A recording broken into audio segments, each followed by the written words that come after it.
नमस्कार दोस्तों। अलीगढ़ मुस्लिम यूनिवर्सिटी के कुछ छात्रों के द्वारा एक प्रोटेस्ट मार्च निकाला गया इन सपोर्ट ऑफ पैलेस्टाइन और धार्मिक नारे इन लोगों के द्वारा लगाए गए। सो इस चीज को संज्ञान में लेते हुए अलीगढ़ पुलिस के द्वारा 4 लोगों को अभी तक बुक किया गया है एंड सेवरल अनआइडेंटिफाइड के खिलाफ एफआईआर दर्ज की गई है। एंड सेकंड सबसे बड़ी खबर यह है, कांग्रेस वर्किंग कमेटी ने कल एक रेजोल्यूशन पास किया जो कहीं ना कहीं अगेंस्ट में है इजराइल के एंड सपोर्ट करता है पैलेस्टाइन को। सो दोनों खबरों के ऊपर हम लोग चर्चा करेंगे, लेकिन पहली खबर आप यहाँ पे देख पाओगे, AMU students demonstrate in support of Palestine religious slogans. So case in लोगों के खिलाफ बन चुका है, 4 लोगों को अभी तक बुक किया गया है एंड सेवरल अनआइडेंटिफाइड पीपल्स के खिलाफ में एफआईआर दर्ज की गई है जिनकी पहचान होना बाकी है। लेकिन पहचाने गए लोगों में खालिद आकरम, नावेद चौधरी एंड आतिफ शामिल है, जो कि इस पूरे मार्च प्रोटेस्ट में मुख्य अभियुक्त हैं।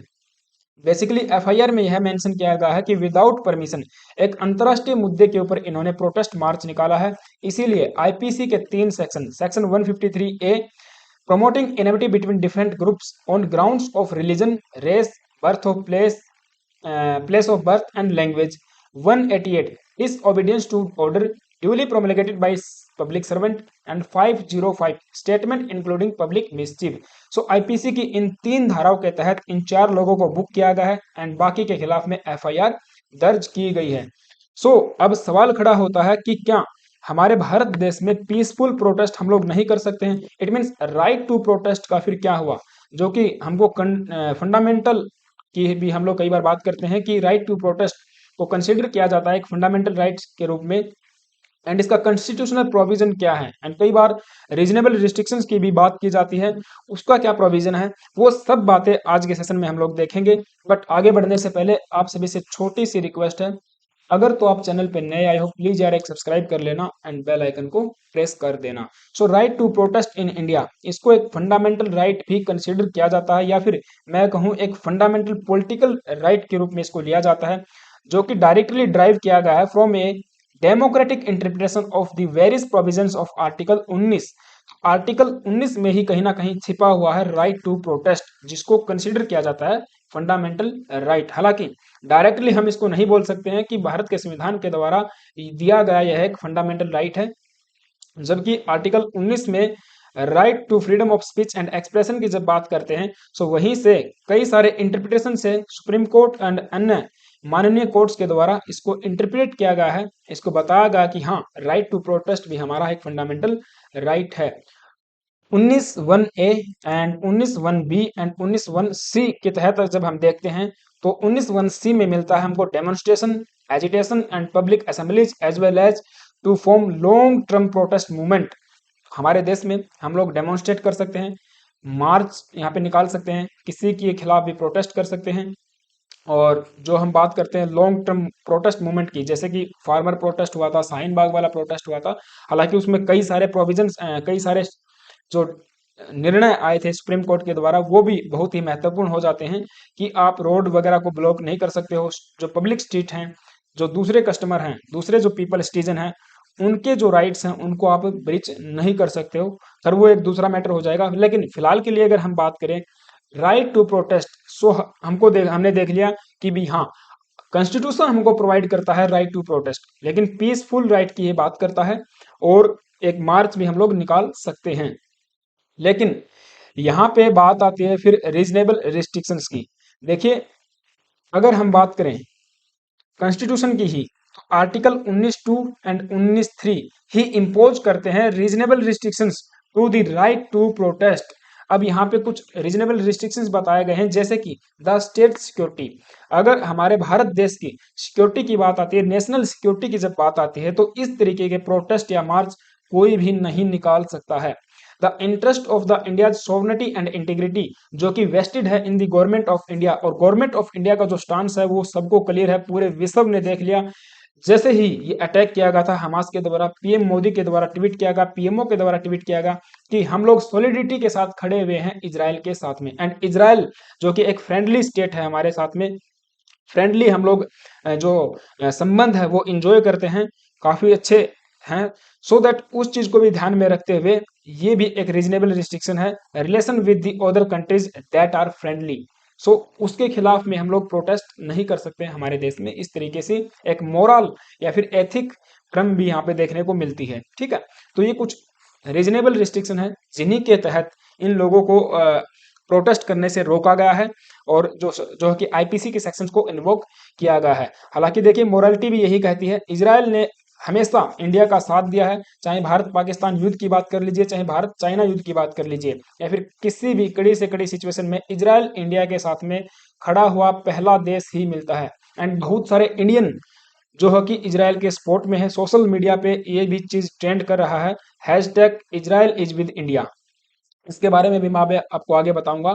सो रीजनेबल रिस्ट्रिक्शंस के बारे में आई होप कि आपको चीजें समझ में आ गई होंगी। हम लोग किसी भी फ्रेंडली स्टेट के खिलाफ में इस तरीके से प्रोटेस्ट देश में नहीं कर सकते हैं। और दूसरा, विदाउट परमिशन इन्होंने प्रोटेस्ट किया था, क्योंकि चाहे भले ही एएमयू के जो प्रेमाइसिस हैं उसमें प्रोटेस्ट किया है, उसमें एक मार्च निकाला है, सड़क पे ये लोग नहीं गए हैं, बट फिर भी परमिशन यहाँ पे लेना जरूरी है। न तो इन्होंने एएमयू के एडमिनिस्ट्रेशन से परमिशन लिया, न ही एसपी से परमिशन लिया, तो ये भी कहीं ना कहीं गलत है और दो ग्रुप्स के बीच में इनेमिटी फैलाने का काम इन लोगों के द्वारा किया गया था। सो सांसद जो कि सतीश गौतम है अलीगढ़ से, उन्होंने बोला कि कठोर जो कि कार्रवाई की हम लोग मांग करते हैं इन लोगों के खिलाफ, ताकि भविष्य में इस तरीके का काम न हो। दूसरा, कांग्रेस पार्टी की जो खबर थी वो इस प्रकार से है कि कांग्रेस पार्टी ने कल सीडब्ल्यूसी की जो मीटिंग थी कांग्रेस वर्किंग कमेटी की, वहां पे एक रेजोल्यूशन पास किया जो कि एक्सटेंड करता है कांग्रेस पार्टी का सपोर्ट टू द पैलेस्टाइन। और इन्होंने कहा हम लोग पैलेस्टीन लोगों के साथ में खड़े हुए हैं, इजराइल को यहाँ पे जो है कि युद्ध समाप्त कर देना चाहिए, जबकि सबको पता है हमास नामक आतंकी संगठन के खिलाफ में ये युद्ध है। यहाँ पे जो कांग्रेस पार्टी के एक लीडर हैं राशिद अलवी, उन्होंने इसको कंपेयर किया है यूक्रेन रशिया वार से। सो दैट देखिए मैं अपने पर्सनल व्यू से आपको बताता हूँ, इसको हम लोग कंपेयर नहीं कर सकते हैं रशिया यूक्रेन वार से। वो दो देशों के बीच में एक युद्ध आप कह सकते हो, लड़ाई है, ठीक है। हालांकि पहले इन्वेजन वहां पे रशिया के द्वारा किया गया था, वो एक अलग बात है, वो उनका इंटरनल मैटर है। लेकिन दूसरा, जब हम बात करते हैं किसी भी आतंकवादी संगठन की, तो उसको किसी भी तरीके से जस्टिफाई नहीं किया जा सकता जिस प्रकार से कांग्रेस के लीडर यहाँ पे कर रहे हैं। तो एक आतंकवादी संगठन और आतंकवादी गतिविधियों को जस्टिफाई करना किसी भी हद तक सही नहीं है। और कांग्रेस पार्टी जो कि अपोजिशन में बैठी है एक देश में, उसके द्वारा इस तरीके से रेजोल्यूशन पास करना भी मेरे हिसाब से कहीं ना कहीं सही नहीं है। और बीजेपी की तरफ से इस पे पलटवार आया है। बीजेपी के एक सांसद है राज्यवर्धन सिंह राठौड़, आई थिंक ये एक यूनियन मिनिस्टर भी हैं। सो इन्होंने बोला है कि कांग्रेस पार्टी का तो काम ही यही है, डोकलाम इशू के ऊपर भी इन्होंने एक रेजोल्यूशन पास किया था। एंड दूसरे कोई भी इशू आप लगा लीजिए, कांग्रेस पार्टी का अलग ही चलता है, अपनी तरफ से ही रेजोल्यूशन वगैरह पास करते रहते हैं। सो मेरा पर्सनली देखिए थॉट यही है, इस तरीके से हमको देश के साथ में खड़ा होना चाहिए। पीएमओ की अगर हम बात करें, गवर्नमेंट ऑफ इंडिया की अगर हम बात करें, तो उनका स्टांस बिल्कुल क्लियर है।